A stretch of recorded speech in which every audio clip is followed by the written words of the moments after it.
Formula One teams are preparing for the start of the new season later in March, and there is much to expect from the cars they are building following the drastic changes made to technical rules. Mercedes launched their new car with Lewis Hamilton and George Russell, and one thing we picked from the testing is that the Mercedes Challengers are quite fast. Do you think it's enough to tighten the air in Verstappen's chest? Welcome to another video from our channel. If you're new here, don't forget to subscribe to the channel and ring the notifications bell to stay connected. You can also drop a like and share with friends. Formula One cars have witnessed drastic changes, from the first slim tires to the current 18 inches that will be used for the 2022 season. These changes have come as a result of the changes in technical rules, and it is believed that these year's rules have brought a clean sheet to racing. Teams build their cars to fit these technical rules. After bagging their 8th Constructors title, Mercedes have pulled out a spectacular challenger for the season. Their biggest rival last season was Red Bull, who have also launched their 2022 car, but there is still a way the Mercedes car poses a threat to Red Bull. When the Red Bull drivers tested their cars, they both agreed they were fast, although not as fast as the 2021 cars, but it does catch up. By the end of this season, we could see the team perfectly build that super fast challenger. While many teams chose to show off only early development parts during their official launches, it is clear that the teams are pushing hard to keep adding more downforce before the season gets underway. McLaren presented two versions of its front wing when launching the MCL 36, the one in the renderings and the one on the physical car that was revealed at the factory. However, it was fairly obvious that the one on the physical car was the one that would feature, given it was trying to hide some of the details with carbon fiber tape. For Mercedes, we already knew of the wavy section at the front of Mercedes' floor, as the W13 that was presented to us at the launch also featured the design. However, while the rest of the teams introduced more complex floor edge designs thereafter, introducing discontinuity and flaps to help artificially seal the edge of the floor and reduce rear tire squirt into the diffuser, Mercedes did not. The team will undoubtedly keep building fresh parts till the end of the season, and we suspect that some more will focus heavily on the front region of the car and should alleviate another ill effects of the new regulations that rivals have been also suffering from: porpoising.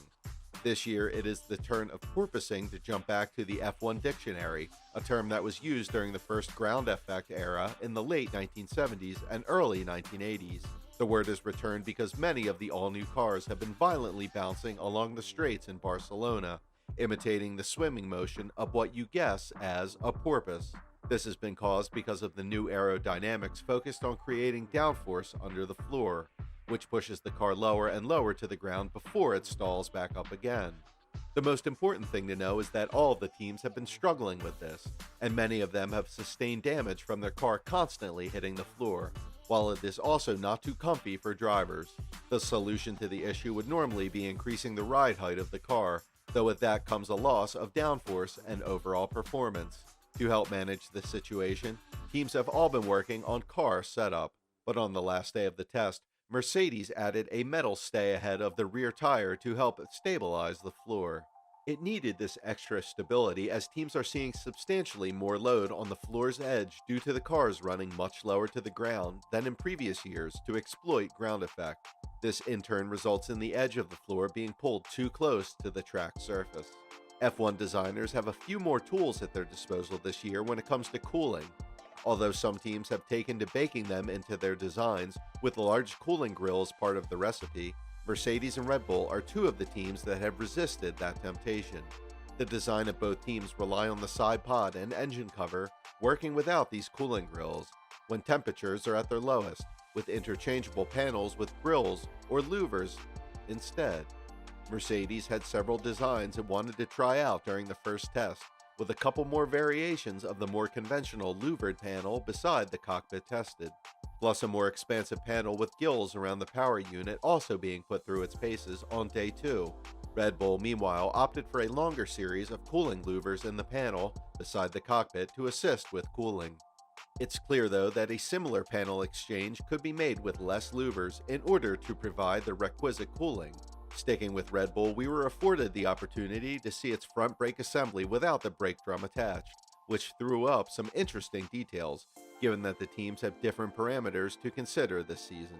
Red Bull is now not only feeding ducting in and away from the caliper, but the setup seen here in testing suggests that the team intends to encapsulate the brake disc for a similar purpose. It's always difficult to understand why the performance of one car against another suddenly switches around, and in 2021, we saw a lot of that between Mercedes and Red Bull. In Austin, Mercedes started very strong but cowered to Red Bull in qualifying. In Mexico, it was the other way around. Mercedes was either sandbagging or had the confidence that track conditions would come to them, or Red Bull simply had nothing left to give. We think it all lies in the straight line speeds. Mercedes has always been a little bit quicker, so that is an advantage that you take with you regardless of the track conditions. Mercedes and Red Bull do not look to have dropped the ball in F1's new regulations, but there are promising signs for new battles with other teams. The pecking order is always difficult to decipher after a first test, particularly following the rules and car changes, but while the timesheets had a familiar feeling to them at the end of the 3 days, overall there were very promising signs for new battles for the 2022 season. Lewis Hamilton led a Mercedes 1-2 with Red Bull tucked in just behind on the final day, and yes, the cars will change a lot by the time we get to see the first race of the season. However, the leading midfield teams from last season, most especially Ferrari and McLaren, also appear to have made a strong start to Formula One's new era. The fastest lap of the preseason testing saw Hamilton lead other teams when he tested on day 3. Max Verstappen was not present, but he made his claim that he is confident that his car can do what he needs it to do, and that is challenge for a new season. When Red Bull tested their car, we all agreed that it was a very different RB18. Regardless, Mercedes stole the headlines. So far, the radical new F1 cars are hoped to transform wheel-to-wheel racing. They do not just look stunning, especially with those modern and sleek innovative quirks that promote old school and aggressiveness. The 2022 machines have also drawn plenty of compliments up and down the grid. They have also been faster than expected, given the complete overhaul, only a few seconds off the quickest times from last year, despite being right at their start of development. Most importantly, it seems to be a cautious but promising tick on the key features of the cars, with drivers optimistic that they can indeed follow one another easier, and that should make overtaking easier this season. When asked to give his view of the new cars, the world champion Max Verstappen said, "The difference is pretty obvious already, and I'm relatively positive about it. It's a step forward. Although heavier, the cars, particularly through high-speed corners, still seem nimble and rapid." That's all for today. If you have any thoughts about the video, please leave it in the comments section below. And don't forget to like, share, and subscribe to the channel. Until next time, have a great day.